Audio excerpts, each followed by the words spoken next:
मान लो आप प्रदोष का व्रत नहीं कर सकते, आप अगर व्रत नहीं कर सकते तो प्रदोष के दिन, प्रदोष काल में शाम का समय सूर्य अस्त का कुछ पल, कुछ घड़ी के पहले से लेकर बाद तक का प्रदोष काल के अंतर्गत आप शंकर जी के मंदिर में जाकर 1 लोटा पानी, 5 बेलपत्र भी अगर समर्पित करते हैं तो संपूर्ण प्रदोष का फल आपके भाग्य में प्रबल हो जाए। कि प्रदोष काल का लगाया गया दीपक, प्रदोष काल, प्रदोष के दिन, प्रदोष काल का जो दीपदान होता है वो सरल नहीं होता, वो सहज नहीं होता, 5 स्थान की पूर्ति करता है। पहला स्थान किस चीज के लिए? काल सर्पदोष के लिए। दूसरा पितृदोष, कैसा भी तुम्हें कोई पितृदोष बता दे, कितना भी तुमसे कोई कह दे कि तेरे घर में पितृ का दोष है, तेरे घर में ये दोष है, अगर आप प्रदोष के दिन, प्रदोष काल में अर्थात सूर्य अस्त के समय के 2:45 तक का जो समय होता है, 2 घंटे के समय का, उसके अंतर्गत अगर आप प्रदोष काल के समय में भगवान शंकर को दीप लगाने के लिए अगर पहुंचे हो तो वो आपको फल देगा ही, पितृदोष का निवारण होगा ही, चाहे तुम कुछ करो चाहे मत करो, वो पितृ की शांति करा दे। दूसरे नंबर पर है पितृदोष, तीसरे नंबर पर है वास्तु दोष। हमारे घर का अब एक बहुत सावधानी से श्रवण करने वाला विषय है, वंश की वृद्धि नहीं है। 30 वर्ष शादी के हो गए, 40 वर्ष शादी के हो गए और औलाद है ही नहीं। डॉक्टर ने भी हाथ नीचे कर दी, टेस्ट पे भी करवाया, IVF करवाया, सब कुछ तुमने करवा लिया, तो भी औलाद नहीं है। तब आखिरी में एक काम चालू करो, प्रदोष का दिन दोनों पति पत्नी व्रत चालू कर दो प्रदोष का, और प्रदोष काल में शाम के समय जाकर एक ही दिए में 2 लंबी बाती जानते हो ना, रुई की लंबी कपास की बाती 2, और दोनों बाती एक ही दिए में रखकर पति पत्नी दोनों उसको प्रज्वलित करना प्रारंभ करें, बाबा संतान देकर ही रहेगा। औलाद दीप की जो बाती में अंतर आ जाता है, एक गोल बाती में और लंबी बाती में अंतर आता है, बहुत अंतर आता है। पितरों के लिए गोल बाती का प्रयोग बहुत कम होता है महाराज, देवी जी के लिए, माता रानी के लिए, जगत जननी के लिए गोल बाती का प्रयोग बहुत कम होता है महाराज, ध्यान रखिएगा। एक पितृ के लिए, एक जगत जननी जगदम्बा दुर्गा भवानी के लिए गोल बाती का प्रयोग कम होता है, लंबी बाती का प्रयोग ज्यादा। क्यों?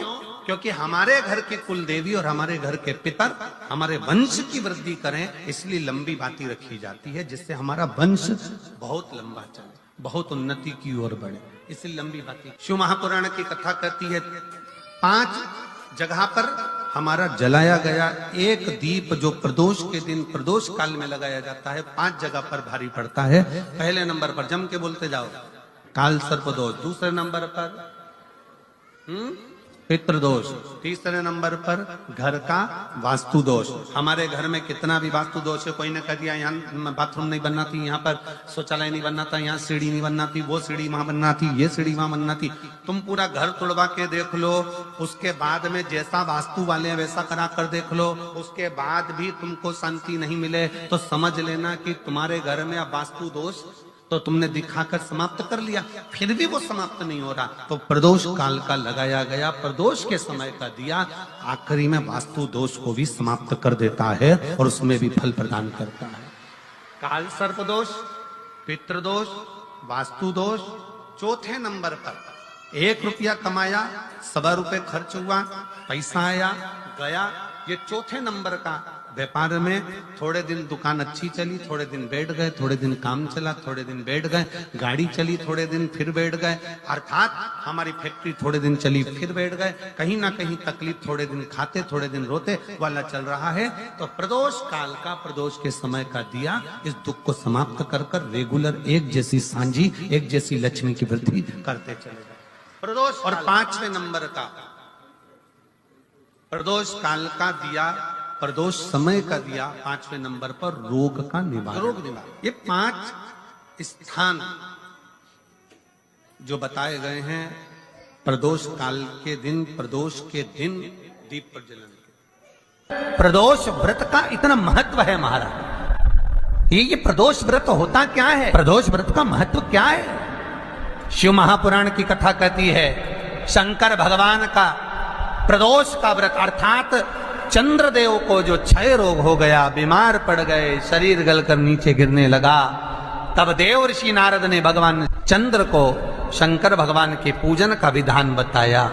और पूजन करते करते त्रयोदशी तिथि आ गई, जिस त्रयोदशी के दिन चंद्रदेव ने सुबह से शाम तक कुछ नहीं खाया।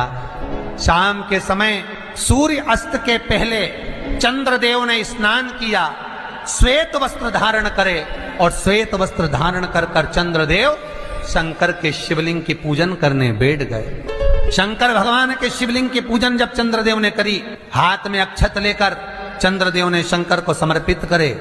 ओम उमापति नमः कहकर जब चंद्रदेव ने शिव को समर्पित करे, भगवान शंकर त्रयोदशी के दिन प्रदोष समय में, प्रदोष काल में प्रकट हो गए और प्रकट होकर बोले, ऐ चंद्र, तुमने आज मेरा अनुरोधन किया है, आज मेरा स्मरण किया है, जाओ आज त्रयोदशी के दिन प्रदोष काल में मैं तुम्हारे शरीर को स्वस्थ करता हूं। तब से ये प्रदोष व्रत प्रारंभ हुआ है महाराज। किसने करा है प्रदोष व्रत? भगवान विष्णु ने करा था। जब घोड़े का मुंह लगा हयग्रीव अवतार, लक्ष्मी जी हंस दी थी तो घोड़े का मुंह भगवान विष्णु का लगा, तब भगवान विष्णु ने प्रदोष व्रत करा था। भगवान प्रदोष व्रत 11, 26 अवश्य करना चाहिए, या तो 11 करो या 26 करो, करना चाहिए। प्रदोष कोई साधारण सा व्रत नहीं है, प्रदोष कोई निम्नता व्रत नहीं है, सहजता का। एक एक प्रदोष का महत्व शास्त्र वर्णन करता, शिव महापुराण कहती है एक एक प्रदोष का महत्व, एक एक प्रदोष। सोमवार की अगर प्रदोष पड़ती है, बहुत ध्यान से सुनना महाराज, सोमवार की प्रदोष पड़ती है तो शंकर भगवान कैलाश पर निवास करते हैं। मंगलवार की प्रदोष पड़ती है तो शिव काशी में निवास करते हैं। बुधवार की प्रदोष पड़ती है तो शिव रजत भवन में निवास करते हैं। गुरुवार की प्रदोष पड़ती है तो शिव गंगा के स्थल पर निवास करते हैं। शुक्रवार की अगर प्रदोष पड़ती है तो शिव नीलकंठ पर विराजमान होते हैं। शनिवार की अगर प्रदोष पड़ती है तो शिव शमी के वृक्ष के नीचे रहते हैं। और रविवार की जब प्रदोष पड़ती है तो शिव बेलपत्र के पेड़ के नीचे निवास करते हैं। महाराज, ये एकादशी शंकर से कह रही है कि आपका स्थान ये नहीं कि आप कैलाश पर मिले, उस बार को, उस तिथि के दिन, उस अनुकूल।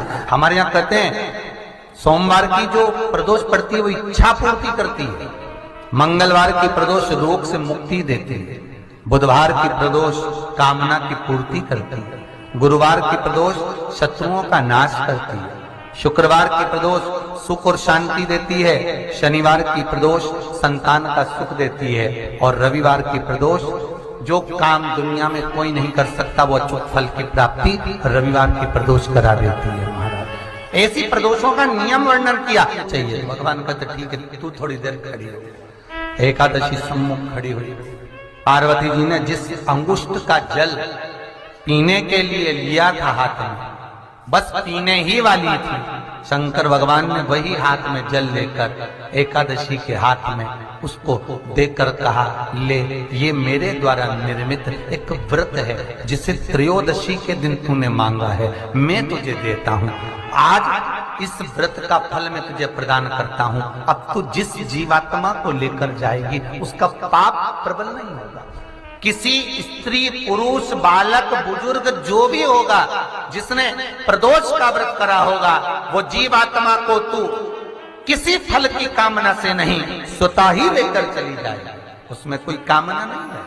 बन सके जीवन में 11 प्रदोष या 26 प्रदोष करने के बाद आप उसका उद्यापन कर कर विराम भी दे सकते। पर जीवन में एक बार प्रदोष का व्रत मौका मिले, जिस कामना से जिस दिन का भाव आपके मन में आए कि मुझे रोग से मुक्ति पाना है तो ये प्रदोष मुझे करना है, मैं और रोग मुक्ति के लिए हम मंगल, जो भी आपके मन में आ रहा है, संतान प्राप्ति के लिए शनिचरी प्रदोष, आप उसका स्मरण। फिर लिखा शिव महापुराण में, बड़ा सुंदर लिखा वेदव्यास जी ने, मान लो आप प्रदोष व्रत नहीं कर सकते, आप अगर व्रत नहीं कर सकते तो प्रदोष के दिन, प्रदोष काल में शाम का समय सूर्यास्त का कुछ घड़ी के पहले से लेकर बाद तक का प्रदोष काल के अंतर्गत आप शंकर जी के मंदिर में जाकर 1 लोटा पानी 5 बेलपत्र भी अगर समर्पित करते हैं तो संपूर्ण प्रदोष का फल आपके भाग्य में प्रबल हो जाए।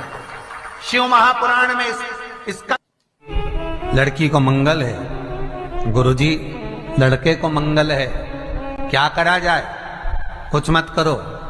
प्रदोष के व्रतों में वर्णन किया गया है कि रवि का प्रदोष, भौम का प्रदोष, मंगल का प्रदोष, बुध का प्रदोष, गुरु का प्रदोष, शुक्र का प्रदोष, शनि का प्रदोष। जो प्रदोष पढ़ते हैं पूरे महीनों में, पूरे वर्ष में मंगल का प्रदोष निकाल कर रख लो कि मंगल का प्रदोष इस दिन पड़ रहा है, मंगल की त्रयोदशी तिथि पड़ रही है, प्रदोष व्रत मंगलवार का पड़ रहा है।